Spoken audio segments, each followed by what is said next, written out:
Hello students, today in this video we are going to study the chapter We Are Not Afraid to Die If We Can All Be Together from our book Hornbill.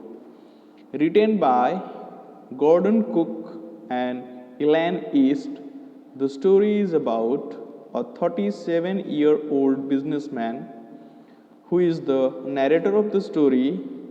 He has a wife named Mary and two children, Jonathan, aged 6, and Suzanne, aged 7. He and his wife both dream of a voyage around the world on their ship Wave Walker, which is a 23-meter long, 30-ton wooden hull just like that of the famous Captain James Cook. The whole family started sailing from Plymouth, England on July 1976. The initial phase of the 3-year-long journey was from Africa to Cape Town. It was pleasant. While heading east, along with two newly hired crewmen, strong waves hit them and their survival became a question. The story tells us about how they fought each day and survived till the end. The narrator, 37-year-old businessman, along with his wife, Mary, and two children, Jonathan, aged 6, and Suzanne, aged 7, went on a voyage on their ship in July 1976. They started from Plymouth, England. They wanted to complete the sea trip around the world just like the one that had been completed 1200 years ago by the famous Captain James Cook. The narrator and his wife spent 16 years improving their seafaring skills.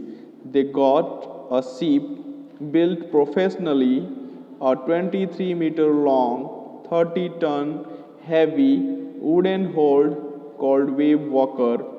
They took several months to test it in the roughest of weathers. The initial phase of the 3-year-long journey of 1,05,000 kilometers passed pleasantly. They sailed down the west coast of Africa to Cape Town. The narrator hired two crewmen before heading towards the east to tackle the roughest sea, the southern Indian Ocean. Their names were Larry Wiggle, an American, and Hov Segler, a Swiss. On the second day in Cape Town, they encountered a strong wind which continued for several weeks. A strong wind was not a problem, but 15-meter high waves, which were the highest of the mast, worried the narrator. On December 25th, they had traveled 3,500 kilometers east of Cape Town. They celebrated Christmas together. Despite the bad weather, the weather remained the same till New Year's Day, but they hoped for it to change soon. The weather condition worsened. On the early morning of January 2, the waves were very huge. They were sailing with a small storm jib at a speed of 8 knots. When the ship was sailing with the huge waves, they could see the huge sea in front of them. The noise of the waves and strong winds was painful for ears. They dropped the storm jib to slow down the ship and hit a heavy mooring rope across the back part of the ship in a loop. They lashed everything with double force. They put on their oilskins and life jackets, attached lifelines and went through the life raft drills and waited.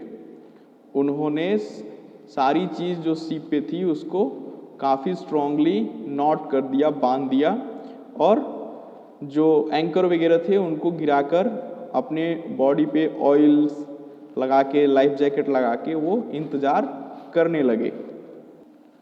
Around 6 p.m., an unpleasant silence rolled over. It was an indication of a disaster which was about to happen. The wind suddenly dropped and the sky was darker with heavy clouds.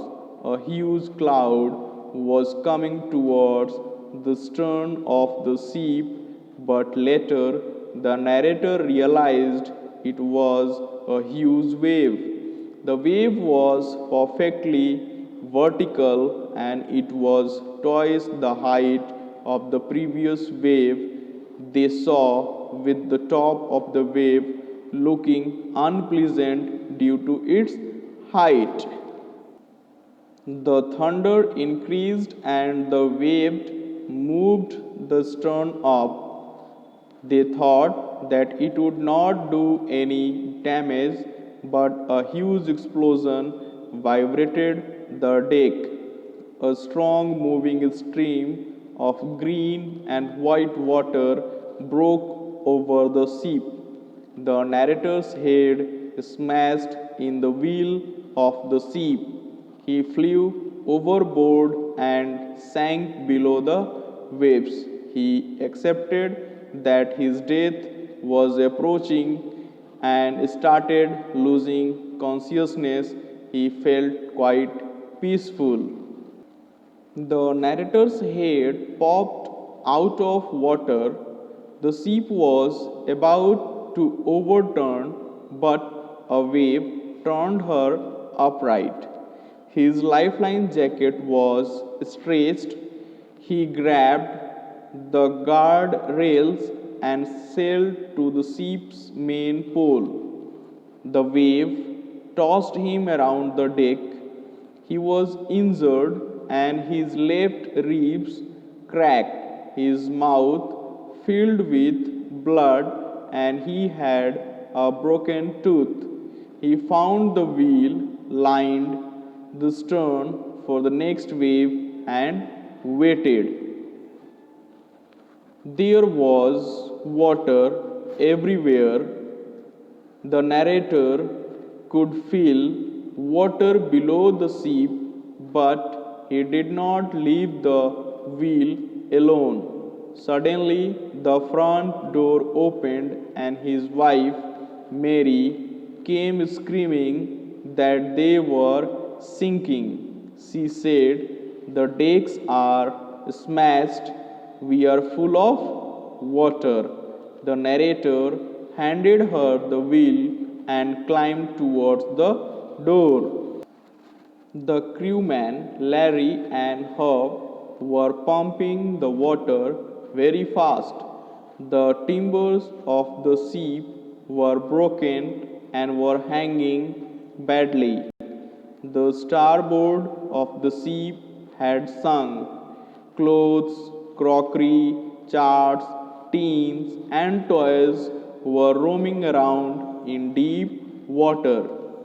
The narrator swam and crawled to the children's cabin and asked the children whether they were all right. The children replied yes. Sue, his daughter, complained about a big bump on her head. The narrator did not pay much attention to it, as his major concern was to save them. The narrator found screws, hammers, and canvas. He went back to the deck. The broken starboard side was letting so much water in. If the narrator could not fix the problem, they would all sink in the sea. The narrator stretched the canvas cloth and secured the waterproof hatch which covered the gaping holes. Some water streamed below and some was now deflected over the side. The hand pump was blocked as Ravis was floating around the cabin and entered it. The electric pump short circuited as the water level rose. The narrator found two hand pumps had been removed along with a rope, zeeb, a small boat, and the main anchor. Then he remembered of an electric pump under the chart room. He got it and connected it to an outpipe and started working. The whole night was about the endless routine of pumping out the water, steering the wheel, and working the radio. There were no replies to their signals sent over the radio as they were in the remote part of the world. Sue's head was now more swollen and she had two black eyes with a deep cut in her arm. When, upon being asked why she did not tell him about her injuries earlier, she said that she did not want to worry him as he was trying to save all of them. Here, the use of the word Mayday calls. These are the words used to signal ships stuck in a disastrous situation through radio. जब कोई ship समुद्र में मुसीबत में फंस जाती है तो वो सिग्नल के तौर पे इसका यूज़ करते हैं. So here we end this chapter. We'll see the next part in the next video. Till then, thank you.